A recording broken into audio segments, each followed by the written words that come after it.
Olá pessoal, tudo bem? Meu nome é José Henrique, eu sou professor aqui da Escola de Formação Gerencial, eu sou professor de redação, já trabalho aqui há 10 anos e aqui nesse vídeo a gente vai ter algumas dicas relacionadas à redação do Enem. Para a gente começar o nosso trabalho, vamos primeiro para o básico. Vamos começar um pouquinho sobre o texto dissertativo argumentativo. O texto dissertativo argumentativo, ele é o quê? Ele é um gênero textual.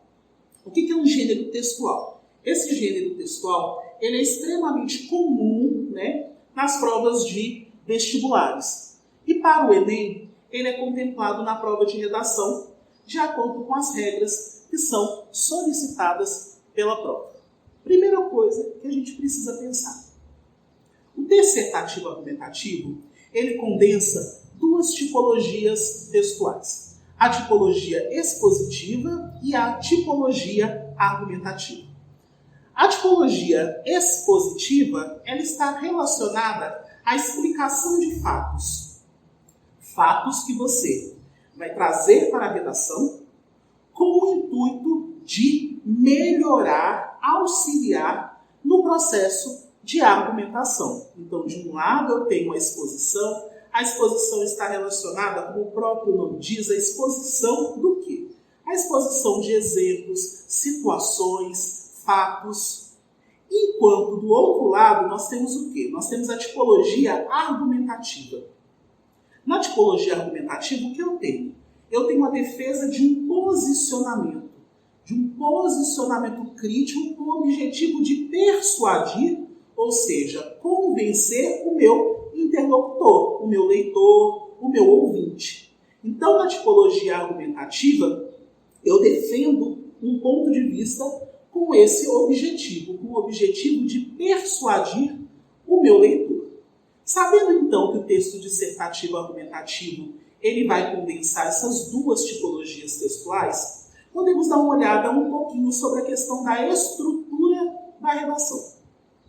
A redação ela é composta por 3 elementos: introdução, desenvolvimento e conclusão.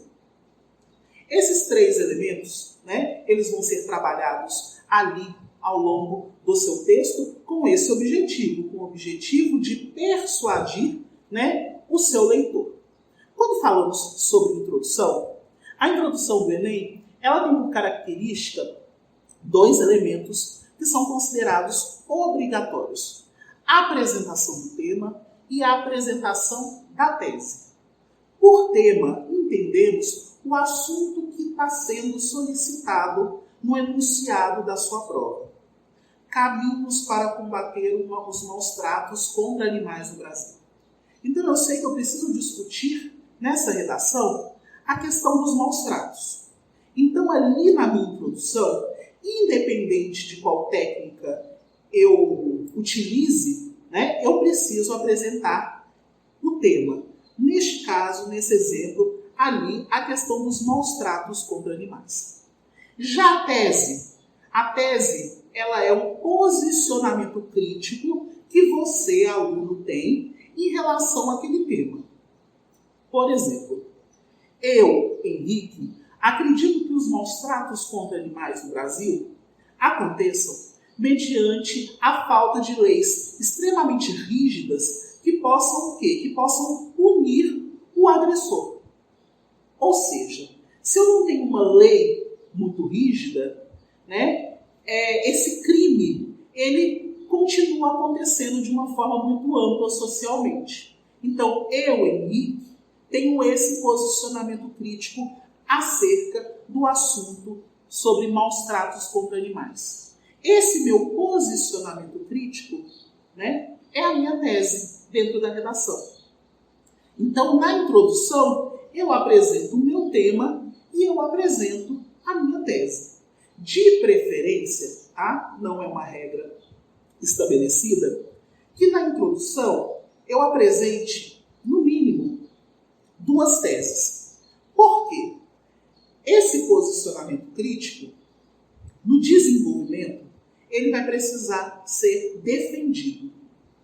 Então, se você tem duas teses, consequentemente você vai ter o quê? Você vai ter 2 parágrafos de desenvolvimento. Volto a falar, não é uma regra pré-estabelecida, mas auxilia bastante, né, na construção do seu texto. Então, na introdução, apresentei o meu tema e apresentei as minhas 2 teses. Vou, então, para o desenvolvimento. No desenvolvimento, para muitos alunos, é a parte mais complicada da redação. Por quê? Obviamente, desenvolver leva em consideração uma bagagem teórica, uma bagagem cultural, né, de conhecimento do aluno. Ali no desenvolvimento, eu vou ter que defender as minhas teses.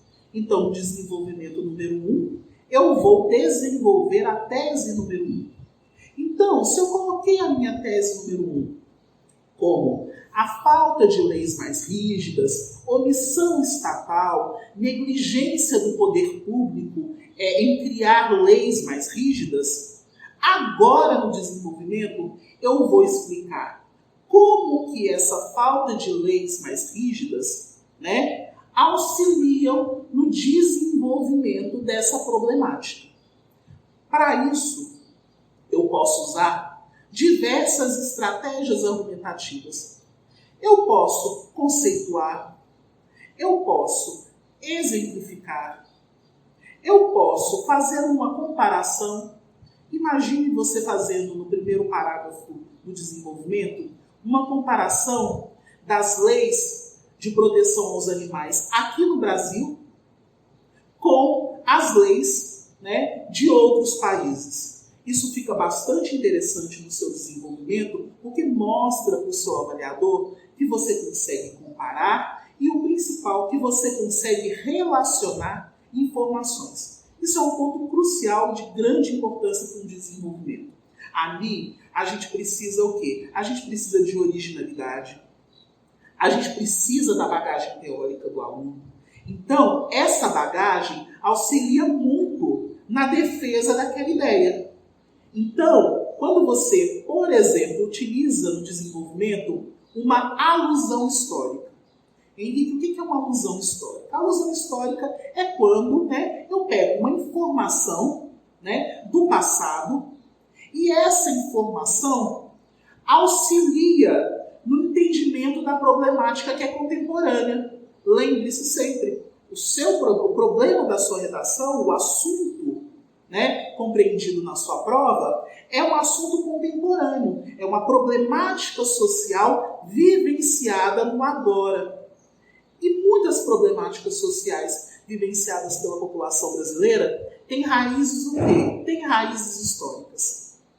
A partir do momento que você busca essas raízes históricas, essa alusão histórica e relaciona com o assunto contemporâneo da sua redação, né, isso fica muito interessante, é uma estratégia muito bacana para o seu desenvolvimento e mostra para o seu avaliador que você tem bagagem e que você entende que as problemáticas, algumas problemáticas sociais brasileiras, né, elas não são de agora, elas se arrastam ao longo, né, da história. Isso ficaria extremamente interessante no seu trabalho.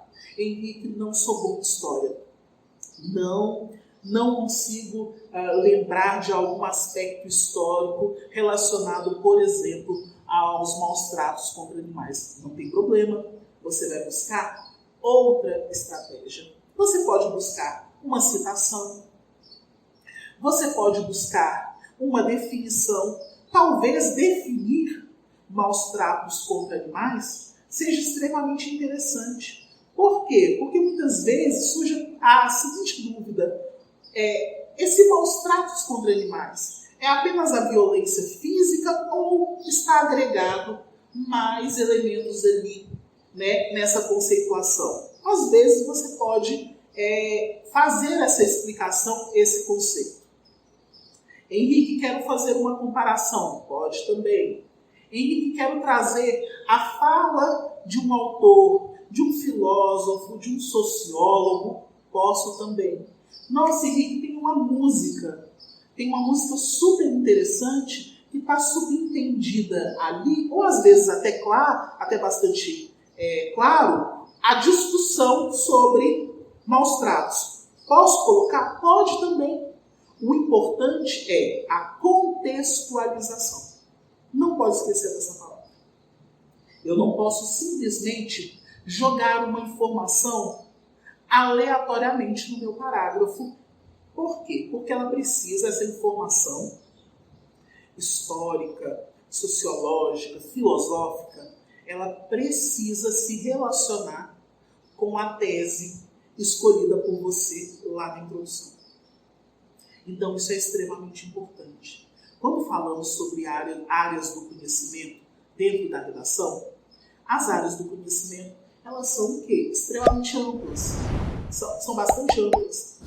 O que você faz? Você busca essa informação e contextualiza com a discussão que você está propondo ali no desenvolvimento.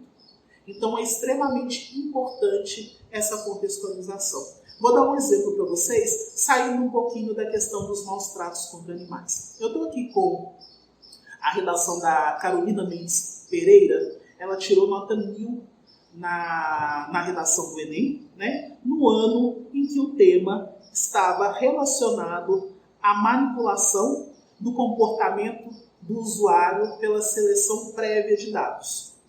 Era um tema extremamente específico, era um tema que muitos alunos acharam muito difícil.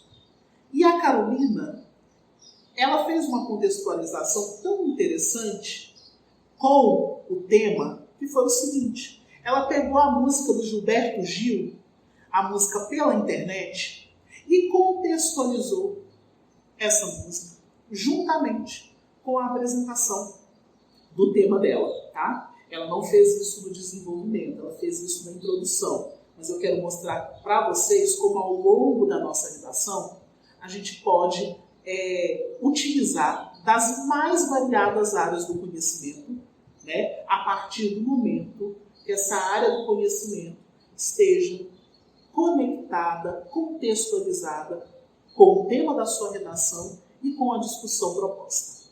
A Carolina, ela começou da seguinte forma: em sua canção Pela Internet, o cantor brasileiro Gilberto Gil louva a quantidade de informações disponibilizadas pelas plataformas digitais para seus usuários. No entanto, com o avanço de algoritmos e mecanismos de controle de dados desenvolvidos por empresas de aplicativos e redes sociais, essa abundância vem sendo restringida e as notícias e produtos culturais vêm sendo cada vez mais direcionados. Uma conjuntura atual apta a moldar os hábitos e a informatividade dos usuários.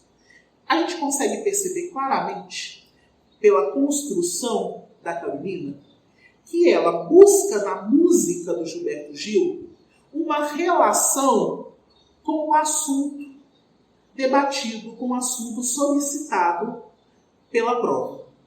Então, lá na música do Gilberto Gil Pela Internet, fala que a quantidade de informações, né, ela é bastante, ela é extremamente abrangente, só que a Carolina traz um tema para relacionar com a música, dizendo que apesar dessa quantidade de informações disponibilizadas pelas plataformas digitais e evidenciada na música do Gilberto Gil, apesar de todo esse aspecto positivo, eu tenho um problema.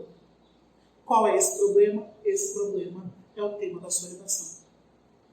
Apesar dessa abrangência na internet, eu tenho o problema da manipulação. Então ali a música está altamente contextualizada com o tema. Outro exemplo, bastante utilizado. Os alunos gostam muito, eu solicito bastante para os meus alunos, a utilização da Constituição Brasileira na redação.